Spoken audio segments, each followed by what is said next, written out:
Hi, I'm Emily, executive producer at Aesir Interactive.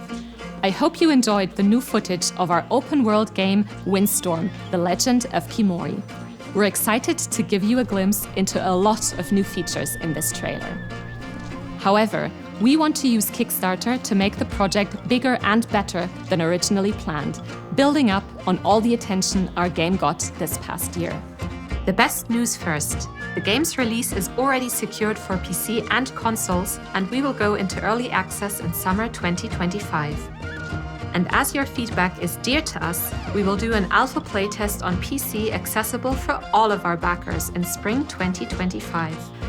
If you don't know our studio yet, we at Aesir Interactive have been successfully developing games for over 10 years. The team behind Windstorm, The Legend of Khiimori, consists of passionate newcomers and experienced veterans, some with AAA expertise. Last year, our game received a lot more attention than we initially thought. Overnight, game content was shared by press and content creators with millions of views. This had a noticeable impact on us. The community has grown and wishlist numbers have exploded. We believe that Kickstarter is the perfect platform for this, allowing us to create an open dialogue with our fans and to implement as much amazing extra content into the game as possible. Your support means we can invest in these enhancements without compromising our existing development plans. Our creative director, Gerard, will tell you more about that in detail. Hi, I'm the creative director here at Aesir Interactive, working on Windstorm, The Legend of Khiimori. When we speak about this game, I think the three most important pillars to discuss, like big ideas that we need to keep conveying into what we're doing is Mongolia, 13th century, and the horses. Well, first, the Mongolia of the 13th century is one of the most amazing places to visit. Even when you look at documentaries or that kind of thing, you just cannot remove your eyes from what was happening there. Their food, the coloring, the way they were dresses, the way they were build ingredients and so on, it's really magic. And that world in itself is amazing for game developers, right? Because we can really try to provide you with that sentiment and those experiences. Aesir Interactive has years of experience making horse games and has learned a lot from these past projects and their reception. We have paid close attention to what this audience wants and what they find lacking in similar games, including our own earlier titles. I'm an equestrian and a consultant who specializes in the portrayal of horses in video games. I care very deeply about getting horses right.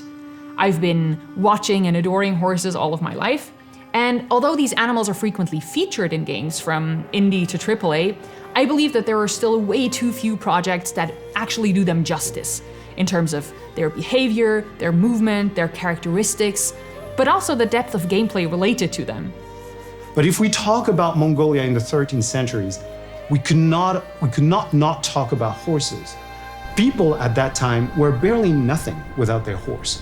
Anything you would do, even hunting like you'd be able to do in the game, or traversing, going in some places, having a courier mission, bringing some urgent medicamentation to the other part of the village, or to that other village, or to the hermit that is, in the mountains, you always needed a horse. And actually the work and the whole culture that they built with horse is actually what greatly helped the culture to, become bigger and bigger and became, one renowned one in the world. It helps that we have a few equestrians and horse owners on the team.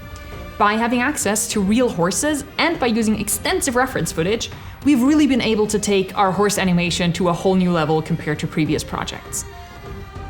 I myself am a passionate rider. I work with my horse at least 4 times per week. It's a great opportunity to apply that knowledge and experience to the development of our game. It's also really cool to be able to invite my colleagues to the barn, so that they can meet the horses, analyze the movement and behavior, and really understand the animal. So for us game developers, amazing baggage to dive in terms of history, culture, in terms of mythology as well. I mean, Legend of Khiimori has a little bit of something, not magic, but mystical. But then horses as a central key in the game is ultimate, because for us it's even like much more than a feature. It's a tool for the player to engage, and not just mechanically, but also emotionally. So that's really, like, for us, a perfect combination of ingredients to craft a really nice game. So to talk more about the world, right, and all the different systems that are going to be here to actually create this immersive experience. Hopefully you're not looking at systems, but like a general feel for the game. We have to build systems. We have to pay attention to wind, as an example.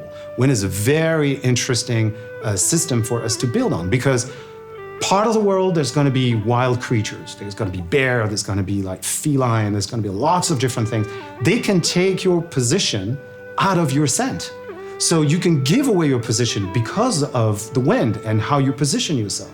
Same thing in the other way around. If you look at a herd of horses and you want to come and get one, so you can bring it to your stable and then, or you need a new stallion or something, you actually need to show yourself, obviously, so you don't scare them or that kind of thing, right? So there's a whole relation with wind in every little system. You're using your bow, you want to shoot at something. Of course, if there's a strong wind, it's going to be more difficult to aim and shoot your target.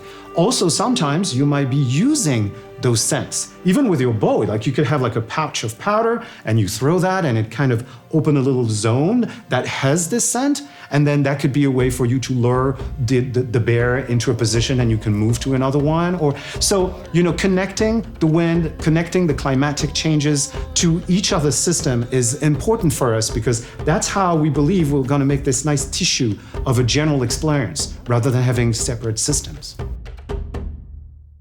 One other aspect of horse realism that we're really excited about is sound design.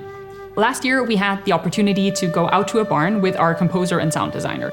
There, we were able to take a lot of important recordings, such as moving on different surfaces, the gaits, walk, trot, canter, gallop, and a variety of nickering, snorting, and sighing, just all the noises that horses make when they're happy or curious or hungry, and much more.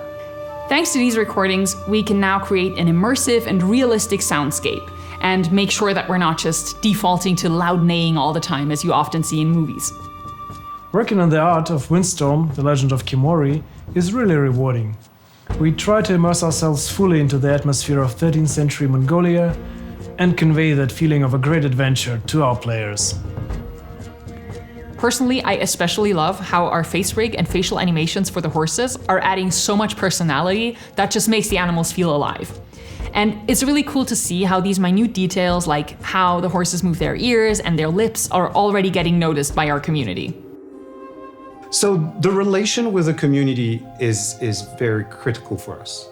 It's not just a conversation where we're asking for ideas or they're giving us ideas, or the simple fact that there are people engaged in what we're doing is amazing for the team, right? We know that there's people that are in the expectation, they're hoping. So already it makes us feel very good. Sometimes when you make a game, people don't even know what you're making, right? So you feel a little bit lonely. Now we already know those people are excited. They ask a question, would I be able to do this? Would I be able to do this? It is super helpful to read through the community comments and feedback. Apart from positive stuff saying how beautiful everything looks and such, we get a ton of really useful feedback and questions. For example, how do we design our characters? How big the game world is going to be? How do we animate our horses and such? Those questions really help us stir the development into the right direction. We can really tell that the community is extremely passionate about the project, ready to dive into it and fully explore our vision of the 13th century Mongolia. So, thanks to all that attention and a new approach, we've been able to add a brand new biome to the game. Next to the traditional grasslands, steppes and deserts, you will now be able to discover snow-covered mountains. The role of a courier writer is a very interesting one. The first thing we discussed and decided with the team is that we didn't want it to be that role where you just take something, you have to go somewhere in the world, you put it, you activate the quest giver, and then that's it. So we wanted to build expectations. Okay, what is it that I have to take? I have to take this. Is there a why? Of course there's a why. There's a little boy in the other village that is super sick. And then we want to build an interesting narrative, something that is meaningful. But that's not it. How do I get there? I have to plan my journey. So I've got to open my map and I got to see how much knowledge I have. The more I explore the world, already my map is populated with a lot of information. There's a wolf pack. I got to be careful with wolf pack. Over there, by night, it seems that there's a bear, but I can find it during the day. If I am crossing that region during the day, I might be okay. So where is my path? How do I get there? So you actually have that moment where you're looking at, the goal and what the world is waiting from you, and you need to project how you are going to build this interesting journey of yours. And I don't want to spoil you, but more than often, you have to adapt. Even though with the best planning, something's gonna come up, but the more you're prepared, still the better will be the journey. Thank you so much for watching this video. We hope we were able to give you a deeper insight into our plans and are very curious to hear what you have to say about Windstorm, the Legend of Khiimori. So be quick and grab our limited rewards. And don't forget, this spring we will do an alpha playtest on PC for all of our backers, no matter what platform you chose for your copy of the game. Ride with us and become part of this story.